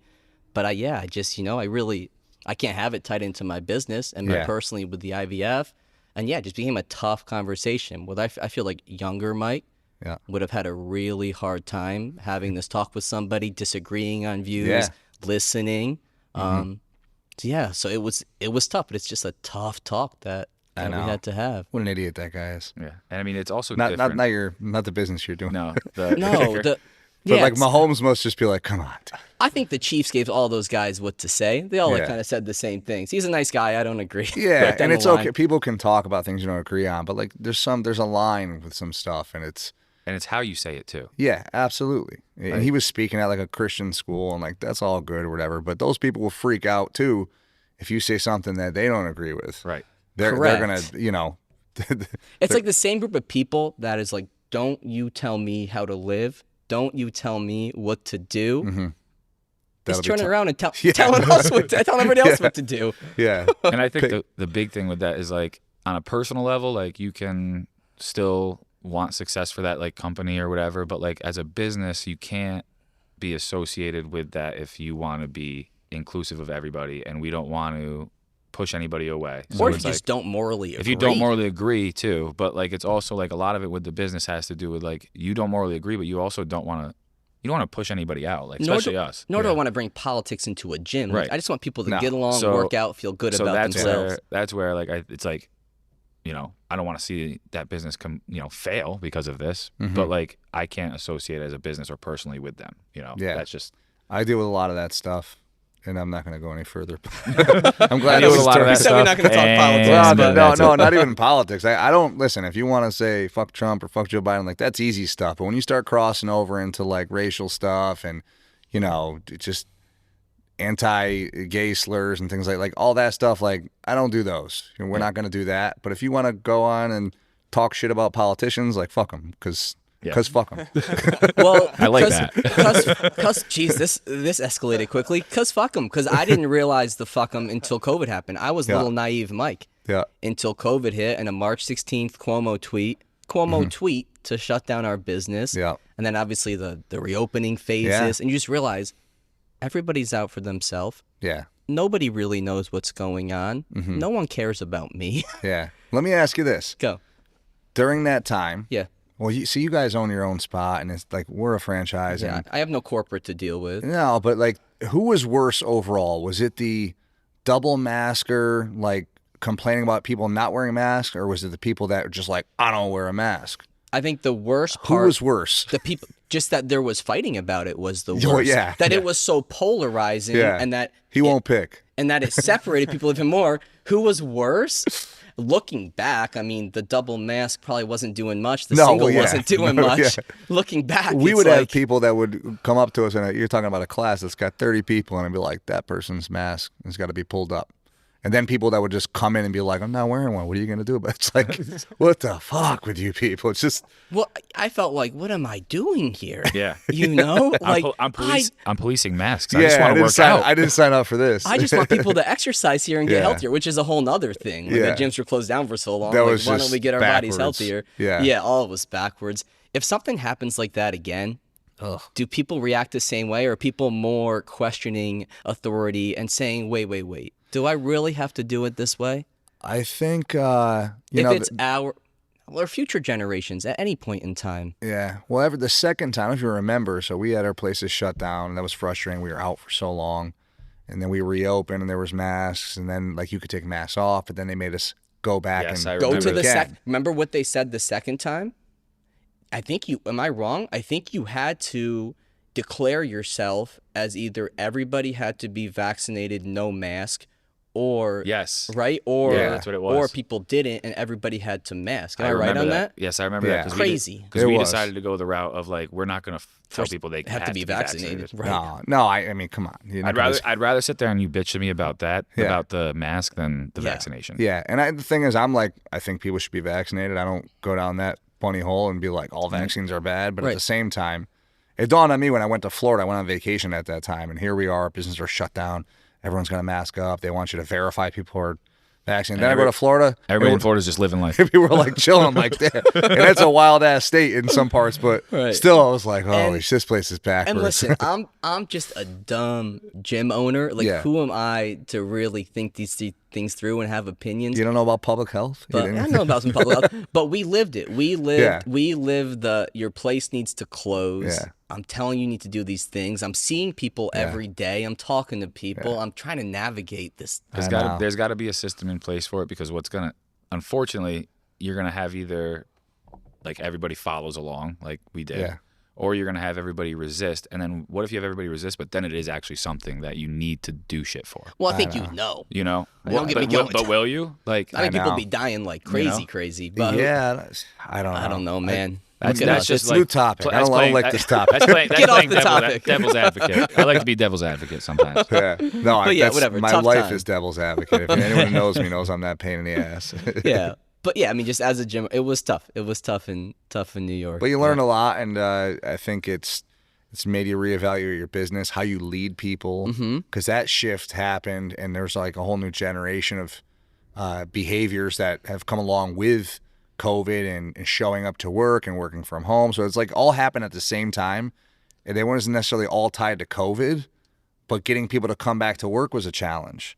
So, and for leadership, I think it was tremendously challenging, but I probably learned more then than I would have. It was like a speed course for education on leadership, you know. But I remember I was in like this group of like it was like a mental mastermind group or some shit like that, and it was like 10 different business leaders, and we got on a call, and I was like, oh, I'm excited to get involved with these people, see what they're doing with their businesses right after COVID, and all my questions were about business, and all these people are like talking about their daily habits and how they work out, and all talking about exercise. I go, damn it, I talk about this shit all day, exercise. I wanted to learn what you guys are doing in leadership and what you're doing professionally. But isn't it funny that the business guy now is overly fascinated with exercise and ice baths and sauna, and like they're not talking about what they may be worth $100 million, but they want to talk about the ice bath. Right. But I don't know. They've put so many eggs into their working world. They've neglected their health, and now it's a thing. But with like everything we're talking about, did COVID kind of change your view on the purpose of the gym? Yeah, I think that people need that community. And I think of some of our members, like, and you guys probably have people that come here all the time and you see them every day. It's like, if this place wasn't here, like, what would those people be doing? We're such a big piece of people's lives. And I think that's, we're fortunate to be that involved in someone's life and offer them a place where their work sucks or they're coming from rough situations. But when they come to Orange Theory or they come to your place, they feel good for that hour. It made me realize how much like our community means to our members and even to us. Like, I love going into studios because people are generally happy. Like, their endorphins are flying, like they're exercising, they're feeling good, at least when they're there. And it's, for the most part, positive conversations. And where else can you go and have that? Yeah. yeah, So. that's true. If you look back at just how you communicated with people and your leadership style when you first really got into like a managerial role, do you look back and be like, oh, wow, that was rough. Like, I wasn't so great. You know, I don't want, not that I did it perfect all along the way, but I've always been like very reasonable and understanding of people. And if you try to manage everybody the same way, it's just not going to work. So I try to get to the level of the person I'm managing or leading. And, you know, for everybody's career, us included, there's peaks and valleys. You know, sometimes people are, you know, down and you got to pick them up and you got to work through some stuff to lead them back up, you know, to the peak. And I think I've been able to do that successfully with a lot of people, not just bail on them when things aren't going well. And that's why I've been able to keep people around for a long time. Whereas you work for a big corporation or just a hard-ass boss, as soon as somebody makes a mistake, off with their head. You know, so I've always tried to be reasonable and understanding. Not to say I haven't learned lessons along the way, but that's always been at the center of how I like to lead people, is just meet people where they're at, different expectations for different people. Some people need more praise. Some people you got to be tougher with. And, most people just want to be listened to and heard. Yeah, that's so true. How do you even prioritize with 18 spots, like where your time is going?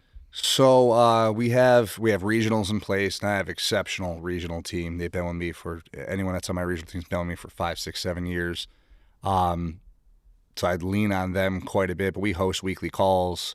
Then we have huddles where we jump on for 20, 30 minutes and talk through things. But I don't know if I could have 20 more studios because I'm personal with people, and I don't know how many more relationships I can have, but I'll just call a studio and jump on with the manager or the head coach and just chat, and I learn a lot about the business by doing that.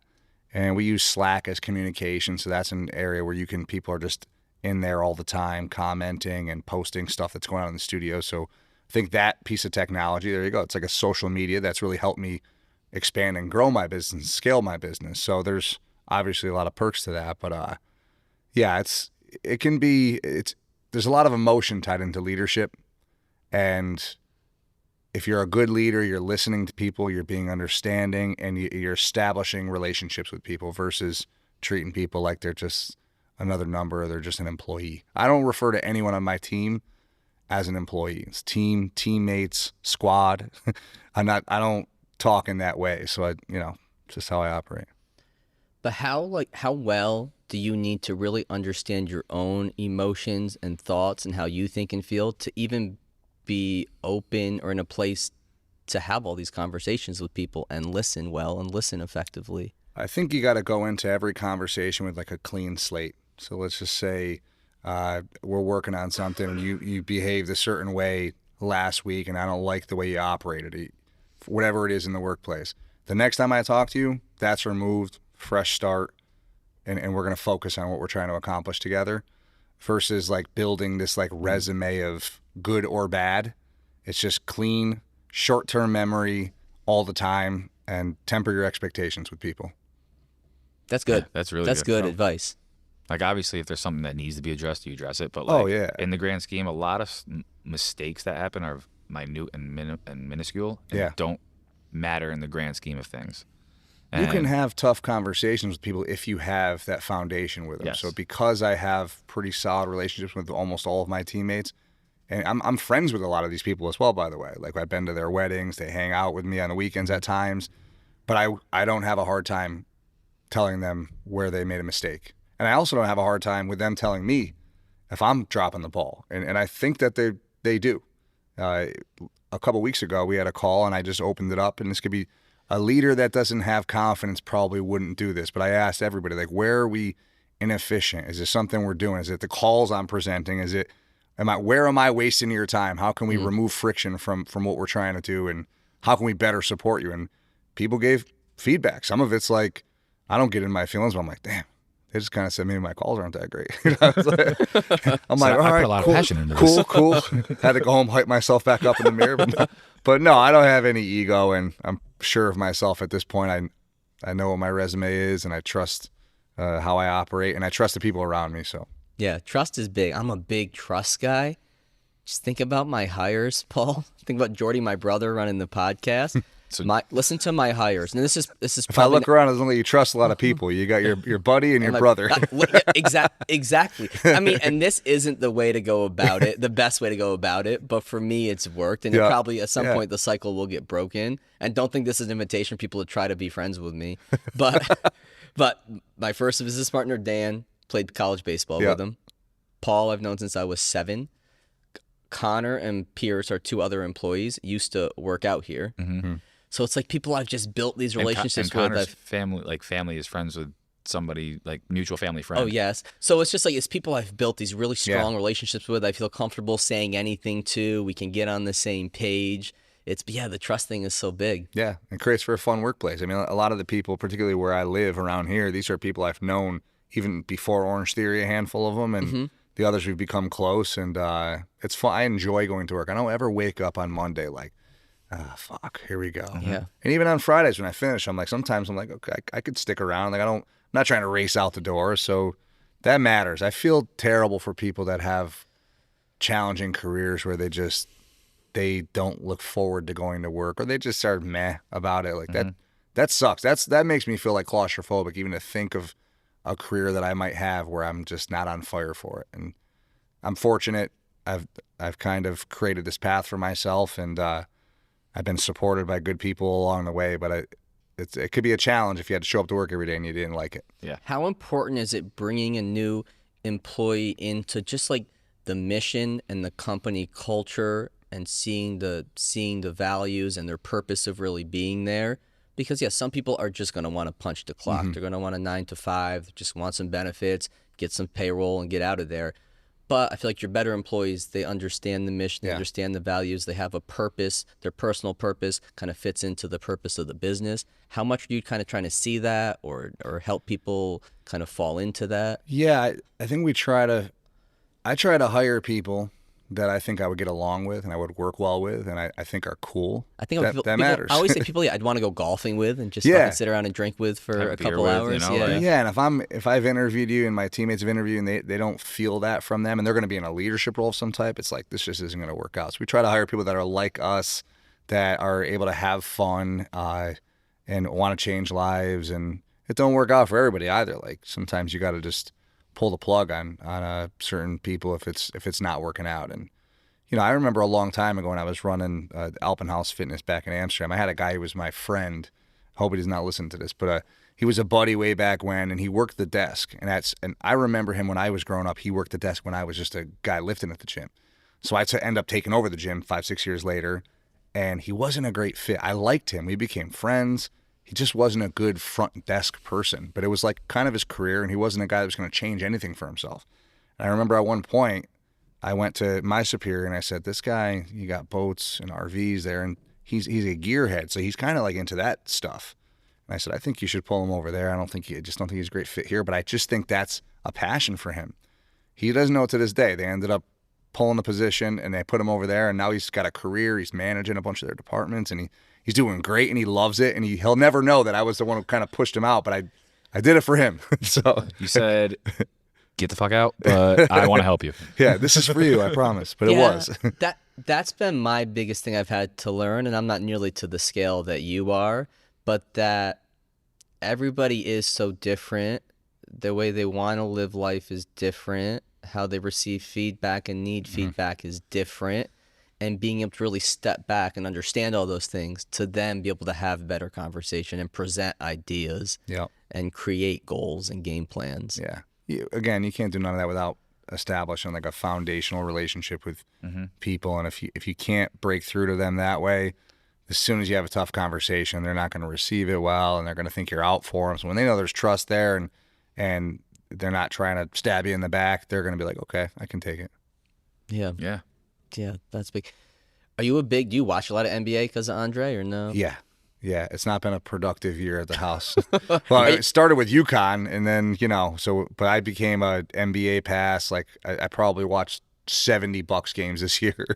So he's had a lot of playing time in some games. Some he didn't play at all, but I've always been a basketball fan, so this is just a blast to watch somebody that's so close to you. Like, who's your team? Obviously the Bucks now, but who was your team? Oh, I couldn't even say another team. You Sorry. couldn't. It was almost the Lakers, because Hurley almost went to the Lakers, and I was like, I could root for them. But I was a Kings fan years ago with like Mike Bibby, C-Webb, and all those guys. I enjoyed them. And then I kind of didn't have a team. I've always enjoyed watching LeBron, and it's just basketball is so great right now. And to go back to the old heads, I can't watch it. No defense. I'm like, you fucking crazy. There's so many good. I could name 10 guys that are like unbelievable. Yeah, unbelievable. Even Luka, Kyrie, Tatum, Jaylen Brown. These guys are just generational players that we're watching tonight. Yeah. So not that I'm going to be ready to watch a game at 8:30 tonight, but I'll be watching it. Yeah, hell yeah. If it was 8:30, I could do probably half an hour of it, and then I'm done. I don't have to be. What's tomorrow? Thursday? Yeah. Yeah, I'll probably watch the whole thing, so I don't have to be up super early. So I'll probably watch the whole thing. You got your energy drinks right here. You'll be all right. Listen, I'm cut off right after this. This is it. This is it. Done for the day. Yeah. My biggest, are you caffeine at all? You coffee? Oh yeah, I still drink Okay. coffee. I love coffee. My wife insists on doing like the drip coffee. It's such a pain in the ass when I get up and I got to train. I got guys coming to the garage. I got to heat up the water. You're just watching it And I'm come just down. sitting there waiting for it. And then I never let it finish. I start pulling the top off and I'm trying to pour it. So we use drip coffee. Dude, yeah, I'm big. I started, I think it was a Huberman thing, but I delay my caffeine an hour and a half after I wake up. Yeah. Just to like you avoid that second crash because you're like adenosine binds to its cells right away. Yeah. So instead of like you have it right away, they don't bind and then they all flood to the receptors. Oh, my bad. It's actually helped tremendously. So now I've heard that. Do you follow like Andrew Triani? I don't know if he was like a Springfield guy. I don't know. Oh, Triana. I know him. Triana, yeah. I know him. That was a crazy Springfield group. All those guys were a year younger than me. So my senior year, I had classes with all of them. Maybe some of these guys were my Zach age. and Nick Hadge, those monsters. I mean, yeah. So I was in school with Rob Kearney, Yeah. Zach and Nick, Andrew Triana, and then our professor. And he's the reason why Springfield, I say now, was worth it for me. Was this guy Pat Davidson? Yeah. I had him for it was like special populations, exercise prescription, something like that. My junior year at college, and he was so intelligent, He's a so well fascinating spoken, guy, huh? and a madman. Yeah. And I remember first class, he walks in, hey, whatever, I'm Pat Davidson. This is special populations, like exercise prescription. We're not going to learn any of that.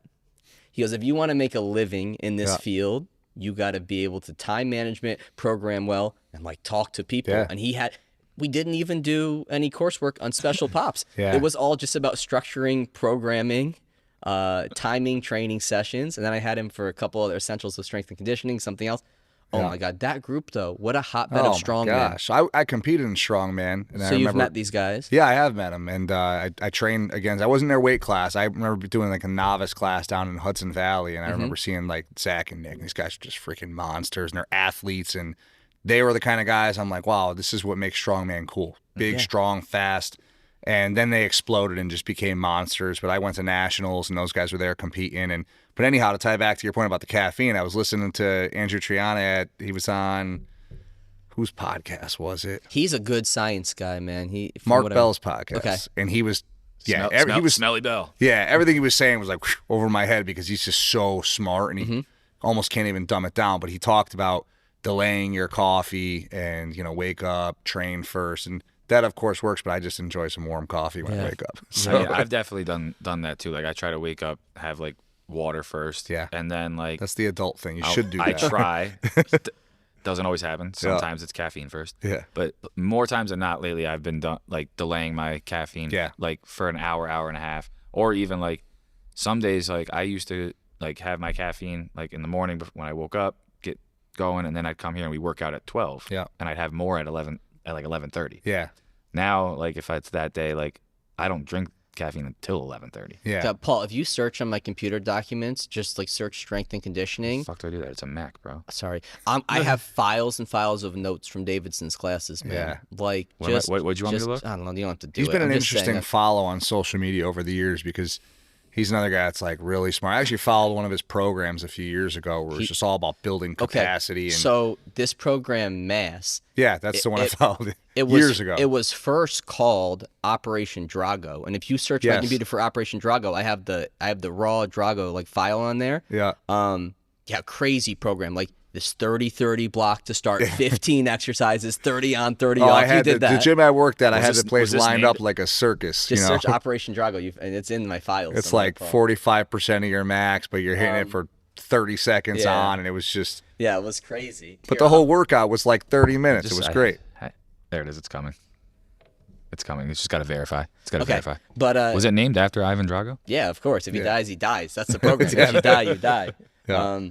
Yeah, that was a crazy program, like 30-30. And then it had phases. It was like Cajun was one of them, Yeah. right? Like crazy stuff.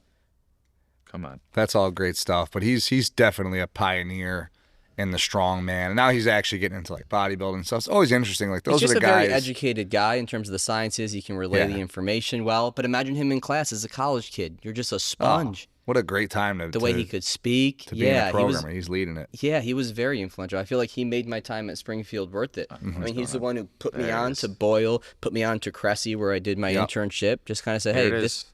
It's just the raw file, the Drago file, before it ever got sold. That's great. It's You might have to literally a send me that. I Word might have to start it document. back up. It's a Word doc right there. And then you sold it through my friend James Serby on this Rebel Performance website that James used to do. Yeah. But yeah, there it is, raw file. I mean, Paul, find phase 1 and just read the protocol. Oh, it's probably nuts. Nuts. But you'll bro. get jacked, and then you start a training like we were training for strongman. So we would run that, and then after whatever it was, 12 weeks or so, You then got we the would jump protocol, into our Paul? program. In phase 1. Even his writing, his writing's probably great. In phase 1, you will complete a 10 exercise circuit to a 30 second work to rest cadence. If you get to a station and you feel too tired to do it, there's no mulligan. I have gotten 0 reps at a stations before. Yeah. That's okay.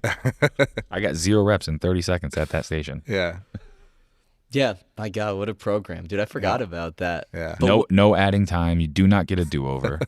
Yeah. He's basically But- like, I'm going to run you into the ground. That's it. But what a group of guys. It just shows partly being at the right place at the right time, having the right collective of people. Like Kearney's been on Rogan, which Yeah. is crazy. Not long ago, right? I think he has ownership in Strongman now. Yeah. I mean, I remember that dude, and just walking around our He campus. was a monster. He monster. was overhead. He was always a great log presser, clean and press. But just a nice, kind group of guys. Yeah. They were always cool. Like Zach, I would see him out and be like, "Oh man, what's up?" And he would come up to you and chat it up with you. And I'm like, this guy's at that point he was already becoming a legend, And I don't know where they're at now or what they're doing, but they're every once in a while I'll check in on social media and their neck is they're just monsters, Yeah. monster humans. So Yeah, what a good group of guys, man. That's crazy. I hadn't thought about them or this Drago program in so yeah, long. yeah, Yeah, that Drago program was a beast. That has to be the hardest program you ever did. yeah, absolutely. You just feel like you want to puke. It just take your soul, But you would. I found myself after however that was 12 weeks, something like that, 10 weeks. Yeah, I don't know. I didn't look You that literally far. could build your shoulders would get wider, your frame would just adjust, But I spent a lot of time on Wendler's program. I've always found that was really simple and easy to follow. Just I use the 5-3-1 a lot in my own Yeah. workouts. Just for my big lifts, I'll Yeah. use that because one, I'm not wasting sets. I'm Yeah. doing it's boom, boom, boom. I'm done with my big lift. Yeah. On to the rest of the exercise workout, Yeah. and it's efficient. I've struggled to follow programs in the past 5 or 6 years because I like to do a lot of shit. So I make sure I do some form of unilateral split squatting. I like to use bells for all of my hinge work as much as I can. I haven't really been. I just started adding in just speed deads again rather than just deadlifting heavy as hell. But if I were to follow a program like my buddies were doing DeFranco not long ago, I'm like, yeah, I want to do that. But then I have all this stuff in my garage. I've bought so much random training equipment that I just want to use. I've got clubs, I got base bells. Yeah. So I'm just too fascinated and too ADHD to focus in and stay to a program. I think for me, I haven't been on a strict program in a couple of years. And it's more, I just feel like the busier I've gotten in my life, here's grown, more tasks here. Our kid now, just bought a house. It's I don't want one more thing that I could stress about. Yeah. Does that make? I'm a stressed guy, but one more Yeah. thing I could stress about where it's oh my God, I can't get in my program today, and then I feel Exactly. defeated, and then I feel stressed that I don't I need can't that kind do of it. energy. Right. So now I'm I'll lift 4 days a week, 4 Yeah. days a week. I have a shell, I have a template, Yeah. single, like you said, Yeah. single leg, a bilateral Yeah. lift, some core Yeah. stuff, and I just start foam rolling, and I go, okay, plug it in, Yeah. plug it in, It's plug funny it in. because I had this conversation. I forget who it was yesterday. Somebody was in here. I think you had left, and I was talking about how if you come in at noon and you watch me, Dan, and Mike work out, it's 3 different types of working out. Yeah. It's you got Mike, or you got me. I'm still doing some heavy ass lifting. Yeah. Because that's my release. Uh-huh. And mowing the lawn now is my release. So I'm if I hurt myself lifting and I can't mow my this, lawn, this is where the best part's going to come in. Is I was I train. I want to be able to be athletic, play football. I love being strong. I'm if you watch Dan train, he still trains for baseball, but then to stay healthy, Well, things geez, like what do that. I do? And then I'm Mike trains to be healthy and he wants to be a dad as long as he possibly can. He trains to be a dad. That's what he does. And That's I was it, man. I love being a dad. and I was not in a bad way. I'm he wants to be an example of working hard and all that and being in shape and being healthy. Yeah. That's what he's working out for. Yeah. And it was funny because I forget the kid I was talking to about it, but they laughed. They're that makes a lot of sense. Yeah. I can see that. And they've been here for a while and they know our personalities pretty well. And Yeah. they're yeah, I can see that. I can definitely see that. I spent all morning dancing to ABBA YouTube videos with our daughter. How old's your daughter? She's 16 months. Oh, wow, So we got a really little young. one, man. Okay. She's Yeah. a peanut. Yeah. Yeah, She'll we're be both doing little. year-round softball in about 4 years. No, Oh, stop. I'm scared about that. I'm I scared about know. approaching that world. This You world should. that She's we're doing in. anything. She's doing soccer. I've seen her Yeah. kick. I've seen her kick She already loves and the dribble. soccer ball. Yeah. I don't know how I'm gonna handle that because I'm like I would never want to coach a team, but I feel like the first game I go Yeah. to when I watch the coach and I go, "What are they doing?" I know Yeah. how you're gonna handle it. I'll want to intervene. Yeah, you'll be Mike's coaching. gonna go. Sam, can you handle this for me? Because she will filter all his thoughts and then go, okay, this is what we got to Yeah, I coached some flag last year with a buddy, and I didn't volunteer. He put my name on the email list, and I was like, all right, I guess I'm coaching. But Yeah. it was a hell of a time. We had 23 kids. Half of them were 5, and the other half were like actually could play some football. And it was a challenge, and I realized like I'm telling people what to do all day, so I'm gonna become the guy that just kind of has the chair and enjoys it from that point. But I am also coaching a little bit again this year in football, but try not to get. It depends though. If you run into a situation where the coach stinks, you're gonna get out there and try to. If I was Yeah. ever gonna coach something, I would coach girls flag football. Be fun. I know that's what I would new wanna fast growing sport. That's the exact thing I would want to coach. That would be cool. Like one of the things I try to do in here is like get girls to love bench pressing. Yeah. Like anything where I can get like a girl to like not do the quote unquote girly things. Sorry for lack of a better term. Yeah. Like it's fun because it's like you can be strong. Yeah. You can play football. You Yeah. can do these things. Like don't let anybody tell you can't do shit. Of Like, course. Yeah. Yeah, I feel like my intervening would be like if psychologically I feel like the coach wasn't being Yeah. good. Yeah. Well, you I don't- observed that. I'll tell you, like, one thing I don't like that coaches will do is show disappointment, where they're out there, a kid Mhm. doesn't feel the ball, and they're just like throwing their hands up. I don't do that. Like, you should hold that off till you're, I don't know, 12, 13. Maybe they could start doing that. But Yeah. I really think that just be positive. And my daughter's got an exceptional coach. She played college softball, so she's been great for all the girls. But I've also had some really bad experiences. My son played basketball last year, and he's 7, 8 years old, and the coach was just brutal. Yeah. He instead of coaching, he commentated the entire game. Oh, jeez. Oh, Mikey, pass the ball to this one. Pass the ball to that one. Get back on defense. Ah, ah, ah. His hands are throwing up. He's yelling. I told my wife, this is giving me fucking anxiety. I don't know if I could even. Every game we would go, we couldn't believe the level of poor coaching from the guy. Poor bastard. But Yeah. I hope he retires, whoever he was. I've seen that. Like, so I have like I have 3 nieces, and only one plays like sports. The other 2 do theater, dance, and everything. So Yeah. like for me, like I don't know shit about that. I'm just gonna let you do your thing. Mm-hmm.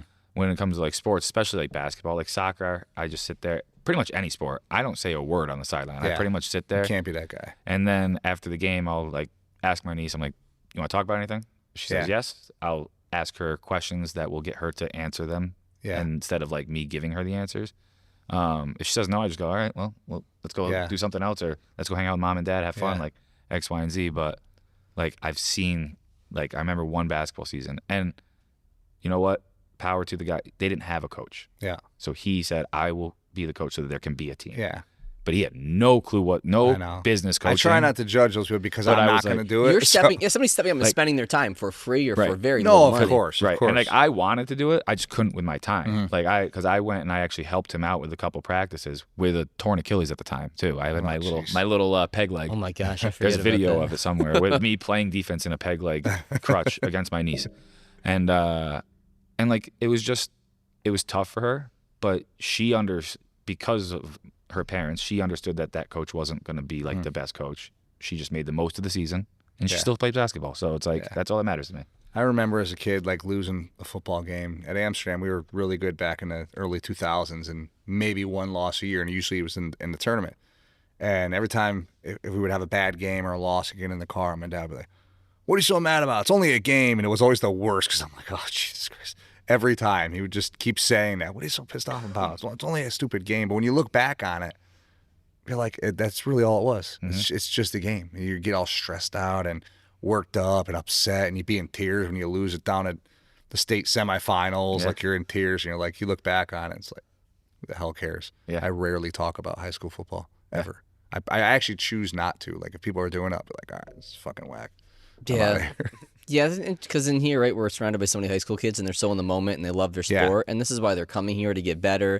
So you want to listen and feed into Yeah. it. In the back of your head, you're learning so many skills, which is Yeah. great. It's going to carry over in life, which is great. But like, no one gives a shit. You batted 400 or went 20-3 this past year. Yeah. You know? What's cool is that you can play with your friends every single day and have a blast doing that, and that's the fun part that you miss. It's just being around a group of guys or girls where you can just have fun every day, not have to worry about the shit you got to deal with in the world. Yeah, that's real. Miss those days. What time is it? It's time. It's time. I guess we're gonna have to do a part 2. We've said a lot. Yeah, I know. We covered a lot of ground here. I don't know. I don't know what you guys are gonna chop up and put out there, but be creative. That's on Jordy. Yeah, once I take these headphones off, my responsibility is done. I hit the share button and I go. That's it. Cool. That's the biggest thing with the pod, though, is like we couldn't do this if Jordan didn't produce and edit everything. Oh, yeah. God, how much time goes into the production is. Yeah. Appreciate you, Jordy. Do it for the Yeah. money. For the love of money. Oh, great response. That man. was fantastic. Yeah, Mike, I appreciate this, man. This was great. Yeah, thanks for Anything you having want to me. plug before we get off? Nah, no shameless plugs. I'm not going to do it, but it was just great to get up here and chat with you guys. I've been following you for a while, and I've always enjoyed seeing the clean, good training up here, and yeah, it's just good to talk shop. So Yeah, I man. appreciate it, man. Yeah, I'm happy that Matt connected us and we were able to do this. And yeah, we'll get to the garage and hit some weights that's at it. some I'm point. not far from here, so it'd be That's great true, to man. have you guys. We'll do Love a it. garage So workout. Yeah. thanks, Mike, man. I appreciate All you. right, thank We'll you. catch everybody next time.